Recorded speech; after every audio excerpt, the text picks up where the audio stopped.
இருள் சூழ்ந்த உலகத்தை பார்த்தார் நபி, இதயம் பொறுக்காமல் வழிகாண நினைத்தார் நபி. இறைவாணி துணை என்று உழைத்தார் நபி, இன்ப இஸ்லாத்தை இகத்தோர்க்கு அளித்தார் நபி. இருளில் நிலவாக பிறந்தார்.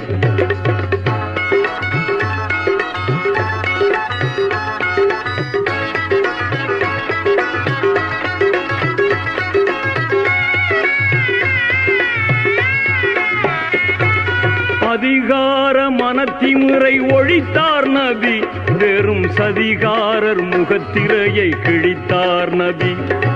சான்றோர்கள் அறநோக்கை வளர்த்தார் நபி, ஒரு சரியான சரித்திரத்தை படைத்தார் நபி. இருளில் நிலவாக பிறந்தார்.